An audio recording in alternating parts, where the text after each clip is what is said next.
الله أكبر الله أكبر لا إله إلا الله والله أكبر الله أكبر ولله الحمد لا إله إلا الله والله أكبر الله أكبر ولله الله أكبر الله أكبر لا إله إلا الله والله أكبر الله أكبر ولله الحمد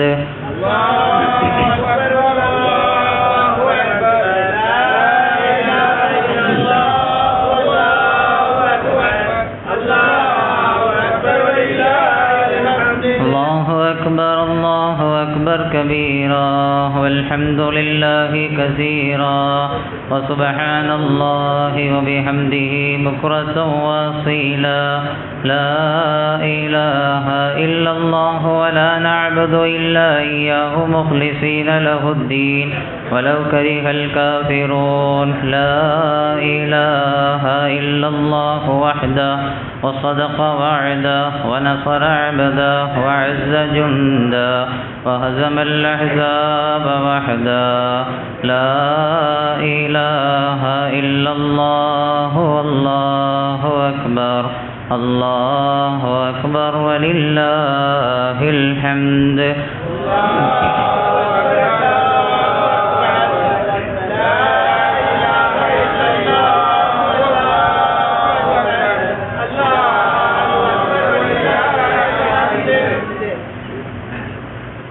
السلام عليكم ورحمة الله وبركاته الحمد لله رب العالمين والعاقبة للمتقين والصلاة والسلام على سيدنا محمد أشرف الأنبياء والمرسلين وعلى آله وصحبه أجمعين قال الله تعالى في القرآن العظيم والفرقان المجيد أعوذ بالله من الشيطان الرجيم بسم الله الرحمن الرحيم تؤتي أكلها كل حين بإذن ربها ويضرب الله الأمثال للناس لعلهم يتفكرون وقال نبينا وحبيبنا قرة أعيننا محمد صلى الله عليه وسلم خير الناس من أنفعهم للناس أو كما قال عليه الصلاة والتسليم اللهم صل على سيدنا محمد وعلى آل سيدنا محمد طب القلوب ودوائها وعافية الأبدان وشفائها ونور الأبصار وضيائها وعلى آله وصحبه وسلم அளவற்ற அருளாளன் நிகரற்ற அன்புடையோன் அல்லாஹுவின் திருப்பெயரால் தொடங்குகிறேன். எல்லாம் வல்ல அல்லாஹுவின் அன்பும் அருளும் நம் அனைவரின் மீதும் வந்து சேரட்டுமாக.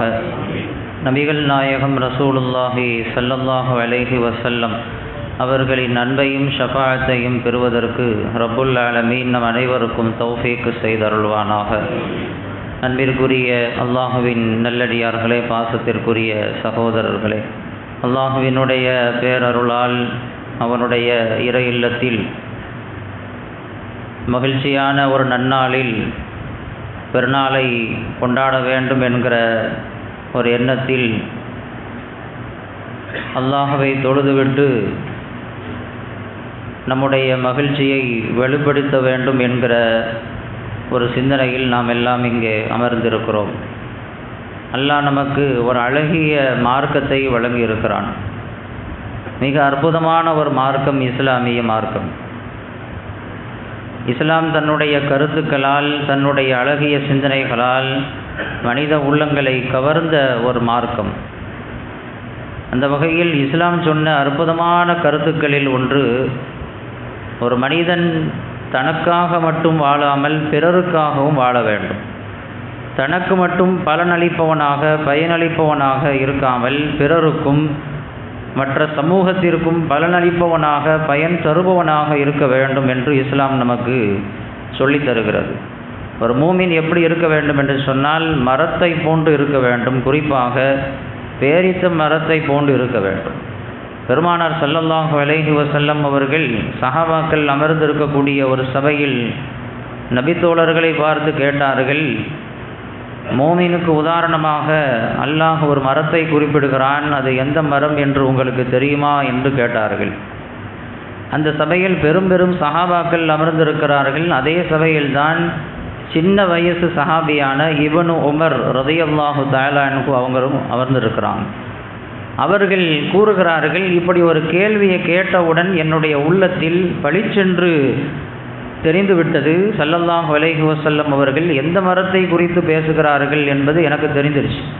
இருந்தாலும் பெரிய சஹாபாக்கள் அமர்ந்திருக்கிற பொழுது கண்ணிய குறைவாக நாம் எதுவும் முந்தி கருத்து சொல்லிட்டோம் அப்படின்னு சொன்னால் அது பெரியவங்களுக்கு கொடுக்குற மரியாதையாக இருக்காது. அதனால் நான் என்னுடைய கருத்துக்களை சொல்லாமல் அமர்ந்திருந்தேன், அமைதி காத்து கொண்டிருந்தேன்.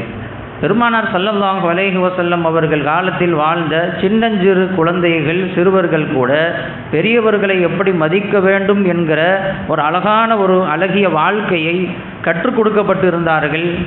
எனக்கு அந்த பதில் தெரியும். சொல்லிவிட்டால் பெரியவர்களுக்கு எங்கே ஒரு மரியாதை குறைவாக அமைந்து விடுமோ என்று அமைதி காத்து கொண்டிருந்தேன். நிறைய சஹாபாக்கள் ஒவ்வொரு மரத்தையாக குறிப்பிட்டு சொல்லி கொண்டிருந்தார்கள். கடைசியாக பெருமானார் ஸல்லல்லாஹு அலைஹி வஸல்லம் அவர்கள் சொன்னார்கள், மூமினுக்கு உதாரணம் என்பது பேரித்த மரத்தை போன்றது.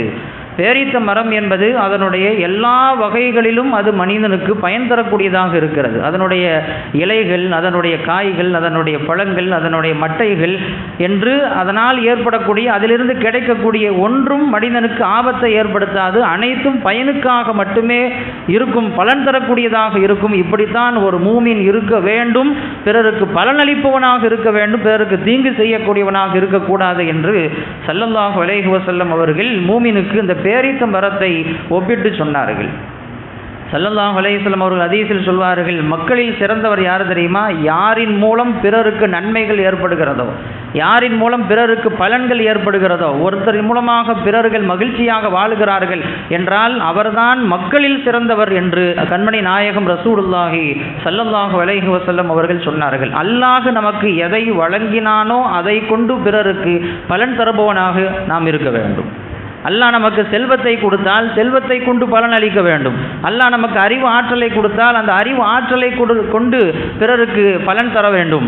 அல்லாஹ் நமக்கு ஒரு ஸ்பெஷல் ஸ்கில்ஸ் கொடுத்திருக்கிறான், நல்ல திறமைகளை கொடுத்திருக்கிறான் என்றால் அந்த திறமைகளை கொண்டு பிறருக்கு என்ன பலன் அளிக்க முடியும் என்று யோசிக்க வேண்டும். அந்த பலனை நமக்கு மக்களுக்கு செய்ய வேண்டும். அல்லாஹ் நமக்கு உடல் பலத்தை கொடுத்திருக்கிறான், ஆரோக்கியத்தை தந்திருக்கிறான் என்றால் அந்த ஆரோக்கியத்தின் மூலம் சமூகத்திற்கு என்ன பலன் தர முடியும் என்று யோசிக்க வேண்டும். பொருளாதாரத்தை கொண்டுதான் பிறருக்கு பலன் அளிக்க வேண்டும் என்றல்ல, அல்லாஹ் நமக்கு எதை கொடுத்திருக்கிறானோ அதை கொண்டு பலன் அளிப்பவராக நாம் இருக்க வேண்டும். பெருமானார் ஸல்லல்லாஹு அலைஹி வஸல்லம் அவர்கள் அத்தகைய ஒரு அற்புதமான வாழ்க்கையை நமக்கு கற்றுக் கொடுத்தார்கள். எல்லா நபிமார்களுடைய வாழ்வும் அதைத்தான் நமக்கு உணர்த்தி கொண்டிருக்கிறது. மூசா அலைஹிஸ்ஸலாத்து வஸ்ஸலாம் அன்னவர்கள் மிஸ்ர் தேசத்தில் ஒருவரை அடித்தார்கள், அவர் மரணித்து விட்டார். அவர் மீது நடவடிக்கை எடுக்க வேண்டும் என்று ஃபிரௌன் சொன்ன பொழுது அங்கிருந்து கிளம்பி பயந்து அவர்கள் ஊரை விட்டு கிளம்பி போய்விட்டார்கள். அப்படியே கடந்து வந்து மதியன் நகரத்தை அடைந்து விட்டார்கள். அங்கே மதியன் நகரத்தில் பார்த்தால் சில மனிதர்கள் கிணற்றில் தண்ணி பிடித்து கொண்டிருக்கிறார்கள். அதில் 2 பெண்கள் தனியாக நிற்கிறாங்க. வரலாறு நமக்கு தெரியும். குர்ஆனில் அல்லாஹு தஆலா வெளிப்படையான வார்த்தைகளில், வசனங்களில் அந்த வரலாற்றை நமக்கு சொல்லி தருகிறான். அப்படியே பார்த்துக்கிட்டே இருக்கிறாங்க. எல்லாரும் தண்ணி குடிக்கிறாங்க, தண்ணி பிடிக்கிறாங்க, ஆடுகளுக்கு கொடுக்குறாங்க, வீட்டுக்கு தண்ணி எடுத்துகிட்டு போகிறாங்க. எல்லாம் முடித்த பிறகு கிணற்றை மூடிட்டு அவங்க பாட்டுக்கு போயிட்டாங்க. 2 பெண்கள் மட்டும் தனியாக நிர்கதியாக நின்று கொண்டு இருக்கிறார்கள்.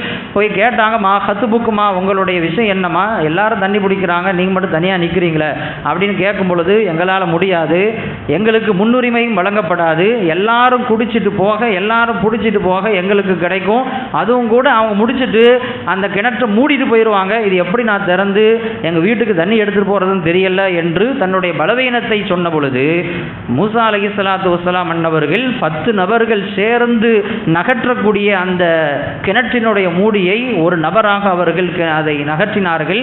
அந்த பெண்கள் தண்ணீர் குடிப்பதற்கு ஏற்பாடு செய்தார்கள், வீட்டுக்கு தண்ணி எடுத்து செல்வதற்கு ஏற்பாடு செய்தார்கள். அதன் மூலம் ஷுஐப் அலைஹிஸ்ஸலாத்து வஸ்ஸலாம் அவர்களிடத்தில் நல்ல நல்ல ஒரு மதிப்பை அவர்கள் பெற்றார்கள் என்று அல்லாஹ் திருக்குரானில் பதிவு செய்திருக்கிறான். மூசா அலைஹிஸ்ஸலாம் அவர்கள் ஊரை விட்டு கிளம்பி வந்திருக்கிறார்கள். அவங்க கையில் அன்னைக்கு பொருளாதாரம் இல்லை, அதிகாரம் இல்லை, வேற எதுவும் இல்லை. வேற எதை கொண்டு பயன் தர முடியும் என்று யோசிக்கிறார்கள். அல்லாஹ் நமக்கு பலத்தை கொடுத்திருக்கிறான், அல்லாஹ் ஆரோக்கியத்தை கொடுத்திருக்கிறான். அந்த ஆரோக்கியத்தை வச்சு எப்படி மக்களுக்கு உதவி செய்யணும், உபகாரம் செய்யணும் என்று யோசிக்கிறார்கள். அங்கே மிகப்பெரிய ஒரு உபகாரியாக தன்னை அடையாளப்படுத்தி கொண்டார்கள் என்று பார்க்கிறோம். அல்லாஹ் நமக்கு எதை வழங்கி இருக்கிறானோ அதை கொண்டு மக்களுக்கு பலன் தரக்கூடியவனாக நாம் இருக்க வேண்டும்.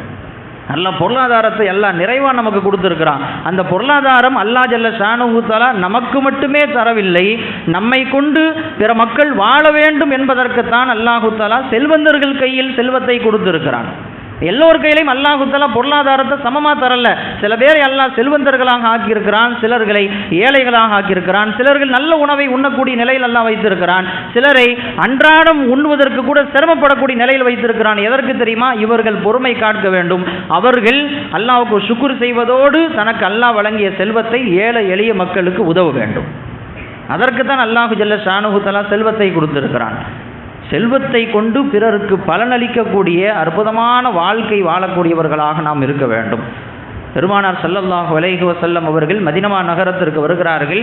வந்து பார்த்தால் அங்கே மதீனா நகரத்தில் வாழக்கூடிய மக்களுக்கும் சரி, அங்கிருந்து ஹிஜ்ரத்திற்கு வந்திருக்கக்கூடிய சஹாபாக்களுக்கும் சரி, தண்ணீர் குடிப்பதற்கு எந்த ஒரு முகாந்தரமும் மதீனாவில் பக்கத்தில் இல்லை. மதீனாவிலிருந்து சற்றேறக்குறைய 60 கிலோமீட்டர் தாண்டி இருக்கக்கூடிய பேரு ரூமா என்று சொல்லப்படக்கூடிய ஒரு கிணற்றிலிருந்து தான் நல்ல தண்ணி கிடைக்கும். குடிக்கிறதா இருந்தால் குடிக்கிறது தண்ணியை முஹாஜிர்களும் சரி அன்சாரிகளும் சரி இங்கேருந்து 60 கிலோமீட்டர் பயணிச்சுட்டு போய் அங்கேருந்து வாங்கிட்டு வரணும். அதுவும் கூட ஃப்ரீயாக எடுத்துகிட்டு வர முடியாது. அந்த கிணறு ஒரு யூதனுக்கு சொந்தமானது, ஒரு யூதருக்கு சொந்தமானது. அவர் என்ன செய்வார் அப்படின்னு சொன்னால் காசுக்கு வாங்கிட்டு தண்ணி கொடுப்பார். இவ்வளோ தண்ணி தரணும் அப்படின்னு சொன்னால் இவ்வளோ காசு அப்படின்னு சொல்லி காசுக்கு தண்ணீரை விற்று கொண்டு இருந்தார்கள். அது போய் வாங்கிட்டு வர்றதுக்கும் சிரமம், ஏழை எளிய மக்கள் அதை பயன்படுத்த முடியாத ஒரு நிலைக்கு அன்றைக்கு இருந்தது. பெருமானார் ஸல்லல்லாஹு அலைஹி வஸல்லம் அவர்கள் இந்த நிலையை பார்த்த பொழுது அந்த யூதன்கிட்ட போய் பேசினாங்க. இந்த மாதிரி தண்ணி உங்கள்கிட்ட தான் இருக்குது, உன்னுடைய கிணற்றில் இருந்து தான் மக்கள் தண்ணீரை எடுத்து பருக வேண்டும், தன்னுடைய தேவைகளுக்கு பயன்படுத்தி கொள்ள வேண்டும். நீ காசுக்கு விற்று கொண்டு இருக்கிறாய், அந்த கிணற்றை மக்களுடைய பயன்பாட்டுக்கு நீ விட்டுவிடு, காசு வாங்காமல் இலவசமாக மக்கள் பயன்படுத்துறதுக்காக அதை விட்டு நீ கொடுத்துட்டேன் அப்படின்னா உனக்கு லக்க ஐனுன் ஃபில் ஜன்னா, சொர்க்கத்தில் உனக்கு மிக உயர்ந்த நீர் ஊற்ற அல்லாஹ் உனக்கு தருவான் அப்படின்ட்டு ஸல்லல்லாஹு அலைஹி வஸல்லம் அவர்கள் தனக்கே உரிய பாணியில் அவர்களுக்கு அந்த ஆர்வத்தை ஏற்படுத்துகிறார்கள். அந்த யூதன் மசிவதாக தெரியவில்லை. எனக்கு இந்த நீரூற்றே போதும், அவனுக்கு அந்த சொர்க்கத்தினுடைய அந்த இன்பம் எல்லாம் பெருசாக தெரியலை, எனக்கு இந்த நீரூற்று தான் வேணும், சொர்க்கத்தில் அது நாளைக்கு எப்படியோ எனக்கு தெரியாது, அது தேவையில்லை, எனக்கு இதுதான் வேணும் என்று அவன் அந்த யூதன் சொல்லிவிட்டான். இந்த விஷயத்தை கேள்விப்பட்டுட்டு உஸ்மான் இப்னு அஃபான் ரலியல்லாஹு தஆலா அன்ஹு அந்த யூதன்கிட்ட போய் விலை பேசுகிறாங்க. இந்த மாதிரி அந்த கிணற்றை எனக்கு விலைக்கு தந்துரு, உனக்கு அதிகப்படியான விலைகளை உனக்கு கொடுத்து நான் வாங்கிக்கிறேன், நீ என்ன எதிர்பார்ப்பாயோ அதை விட பன்மடங்கு நான் உனக்கு கொடுத்து அந்த கிணற்றை வாங்கிடுறேன், எனக்கு நீ கொடுத்துரு அப்படின்னு சொன்ன பொழுது அவன் கொடுக்க மறுத்தான். ஏன்னா அதிலிருந்து கிடைக்கக்கூடிய பெனிஃபிட்டுகள் அவனுக்கு நிறைய அவனுடைய கண்களை மறைத்து விட்டது, அவனுடைய ஆசைகள் அதிகமாக இருந்துச்சு. அந்த கிணற்றின் மூலமாக நிறைய காசு சம்பாதிச்சுட்டு இருந்தான், அதை கொடுத்துட்டான் அப்படின்னு சொன்னால் அந்த இன்கமிங் வராமல் போயிடும், அதனால் கொடுக்க மாட்டேன் அப்படின்னு சொல்லி மறுத்தான். கடைசியில் உஸ்மான் இப்னு அஃபான் ரலியல்லாஹு தஆலா அவங்களுடைய அந்த வியாபார யுக்தி வேலை செய்கிறது. உஸ்மான் இப்னு அஃபான் ரலியல்லாஹு தஆலா சொன்னாங்களா அந்த யூதர்கிட்ட, எனக்கு முழுசாக கிணற்றை கொடுக்க வேண்டாம், அதனுடைய பயன்பாட்டில் பாதி எனக்கு கொடுத்துரு. அதாவது ஒரு நாளைக்கு அந்த கிணறு உனக்கு சொந்தம், ரெண்டாவது நாள் கிணறு எனக்கு சொந்தம், நான் என் தேவைக்கு பயன்படுத்திக்குவேன், முந்தைய நாள் நீ பயன்படுத்திக்கோ, ரெண்டாவது நாள் நான் பயன்படுத்திக்கிறேன், அதனுடைய பாதி பயன்பாட்டை எனக்கு கொடுத்துரு அப்படின்னு சொல்லி அதுக்கு ஒரு விலையை பேசி அந்த பாதி பயன்பாட்டை வாங்கி கொண்டார்கள். யூதனுக்கு ஒரு ஆசை என்ன அப்படின்னு சொன்னால், பாதி பயன்பாட்டுக்கு பெரிய தொகையை கொடுத்துருக்குறாங்க, அதெல்லாமல் ரெண்டாவது நாள் வேற காசு என்ன செய்யலாம், காசு பார்க்கலாம் தண்ணியை கொடுத்து அப்படின்னு சொல்லி பெரிய ஆசையோடு காத்திருக்க உஸ்மான் இப்னு அஃபான் ரலியல்லாஹு தஆலா அன்ஹு அந்த பாதி பயன்பாட்டை தனக்கு சொந்தமாக்கி கொண்டு தனக்கு சொந்தமான அந்த நாளில் மக்கள் வருகின்ற பொழுது இலவசமாக தண்ணீரை விநியோகம் செய்தார்கள். இலவசமாக தண்ணி விநியோகம் செஞ்சால் என்ன நடக்கும் நமக்கு தெரியும், எல்லாரும் அந்த நாளில் தான் வந்து வாங்குவாங்க, அவனுடைய நாளில் யாருமே வாங்குறது இல்லை, அவன் காசு கொடுத்து விற்கிறான். காசை வாங்கிட்டு தண்ணி கொடுக்குறான். அதனால அவனுடைய நாளில் யாருமே வாங்க வர்றதில்லை. உஸ்மான் இப்னு அஃபான் ரலியல்லாஹு தஆலா அன்ஹு அவங்க நாளில் அத்தனை பேரும் இலவசமாக தண்ணீரை பெற்றுக்கொண்டு போகிறார்கள். இவனுடைய கல்லா காலி ஆயிடுச்சு. அதுக்கு பிறகுதான் உஸ்மான் இப்னு அஃபான் ரலியல்லாஹு தஆலா அன்ஹுவுடைய புத்திசாலித்தனம் அவனுக்கு விளங்கியது. அப்புறம் கூப்பிட்டு பேசினா மொத்தத்தை நீங்களே வாங்கிக்கோங்க, இப்போ வழிக்கு வந்துட்டியா, இதுக்கு தான் நான் அப்படி செஞ்சேன் அப்படி சொல்லி மனசுக்கு நினச்சிக்கிட்டாங்க. மொத்தத்தையும் கொடுத்தாங்க. உஸ்மான் இப்னு அஃபான் ரலியல்லாஹு தஆலா அன்ஹு சுமார் 35,000 திர்ஹம்களை கொடுத்து அந்த கிணற்றை தனக்கு உரிமையாக்கி கொண்டார்கள். அதுக்கு பிறகு இஸ்லாமியர்களுக்கு அதாவது இலவசமாக தண்ணீர் சப்ளை செய்தார்கள். வாங்கிட்டு நேராக பெருமானாட்ட வந்தாங்களாம். இங்கேதான் கவனிக்க வேண்டிய செய்தி. பெருமானாட்ட வந்தாங்களாம், யார் ரசூலல்லாஹ், முதல்ல நீ அவன்கிட்ட விலை பேசுனீங்கல்ல, அந்த கிணற்றை இஸ்லாமியர்கள் மக்களுடைய பயன்பாட்டுக்கு கொடுத்துரு, உனக்கு சொர்க்கத்தில் உனக்கு நீரூற்று கிடைக்குன்னு சொன்னீங்கல்ல, இப்போ நான் வாங்கி மக்களுடைய பயன்பாட்டுக்கு கொடுத்துட்டேன், நீங்கள் அவனுக்கு வாக்களித்து அதே நீரூற்று எனக்கு கிடைக்குமா? சஹாபாக்களுடைய வியாபாரம் எப்படி இருக்குது பாருங்க. காசை கொடுத்து பொருளை வாங்க வேண்டும் என்பது நம்முடைய வியாபார யுக்தி. சஹாபாக்கள் எப்படி வியாபாரம் செஞ்சாங்கன்னா, காசு பணத்தை கொடுப்பாங்க, தன்னுடைய உடல் உழைப்பை கொடுப்பாங்க. அதற்கு பகரமாக கிடைப்பது உலகத்தினுடைய இன்பம் அல்ல, மறுமையினுடைய இன்பம் கிடைக்க வேண்டும் என்று ஆசைப்பட்டார்கள். பெருமானாட்ட கேட்டாங்க, அவனுக்கு கொடுத்த அந்த வாக்குறுதியை எனக்கு தருவீங்களா கேட்டாங்க. உனக்கு நிச்சயமாக அந்த நீரூற்று உண்டு என்று ஸல்லல்லாஹு அலைஹி வஸல்லம் அவர்கள் பஷாரத்து சொன்னார்கள். மக்கள் பயன்பாட்டுக்கு ஒவ்வொரு நாளும் அதை கொடுத்தார்கள்.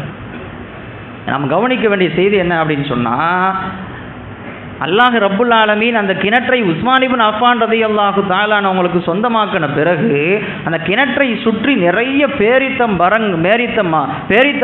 மரங்கள் முளைக்க ஆரம்பித்து விட்டது. அதன் மூலம் நிறைய கனிகள், நிறைய பழங்கள் அல்லாஹு தஆலா அங்கே கொடுத்தான். அதையும் உஸ்மான் இப்னு அஃபான் ரலியல்லாஹு தஆலா அன்ஹு ஏழைகளுக்கு, எத்தீமானவர்களுக்கு கொடுத்து கொண்டே இருந்தார்கள்.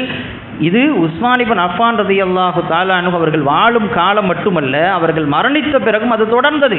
அதற்கு பின்னால் வந்த ஆட்சியாளர்கள் அந்த தோட்டத்தை பராமரிக்கக்கூடிய அந்த விஷயத்தில் கவனம் செலுத்தினார்கள்.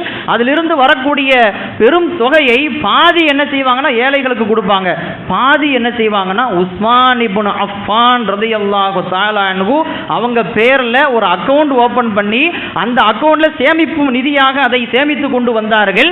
அந்த பாதி ஏழைகளுக்கு, மீதி பாதி எதிர்காலத்திற்கு ஏதாவது தேவை இருந்துச்சு அப்படின்னு சொன்னா அதை அந்த அக்கௌண்ட்ல பாதுகாத்துட்டு வந்தாங்க. அதை செலவு பண்ணுவாங்க. நம்முடைய சிந்தனைக்கு எடுத்துக்கொள்ள வேண்டிய செய்தி என்ன தெரியுமா? இது அன்றோடு நின்று விடவில்லை, இன்று வரைக்கும் அது தொடர்கிறது. இன்றைக்கும் நீங்கள் மதீனாவிற்கு சென்றால் உஸ்மான் இப்னு அஃபான் ரலியல்லாஹு தஆலா அன்ஹு அவங்க அக்கௌண்ட்ல, அவங்க பேர்ல ஒரு அக்கௌண்ட் இருக்குது. நிதி ஃபண்டுகள் சேர்ந்து கொண்டே இருக்கிறது. அந்த நிதியிலிருந்து மிகப்பெரிய ஒரு 5 ஸ்டார் ஹோட்டல் இன்றைக்கு கட்டப்பட்டு இருக்கிறது. ஹாஜிகள் தங்குமிடமாக அது இன்றைக்கு பயன்பாட்டில் இருக்கிறது. அதிலிருந்து வருடத்திற்கு கிட்டத்தட்ட 50 மில்லியன் ரியால்கள், சவுதி ரியால்கள் அந்த சவுதிக்கு வருமானமாக கிடைக்கிறது. அந்த கிடைக்கக்கூடிய அந்த வருமானத்திலும் பாதியை ஏழைகளுக்கு செலவழிக்கிறது, மீதி பாதியை அந்த அக்கௌண்டிலேயே சேமிப்பு பணமாக சேமித்து கொண்டு வருகிறது என்று சொன்னால், செத்தும் கொடை கொடுத்தான் சீதக்காதி என்று சொல்வார்களே, மரணித்த பிறகும் மிகப்பெரிய மக்களுக்கு பலன் தரக்கூடியவர்களாக அல்லாஹ் ஜல்ல ஷானுஹு தஆலா சஹாபாக்களை இந்த உலகத்திற்கு நமக்கு தந்திருக்கிறான்.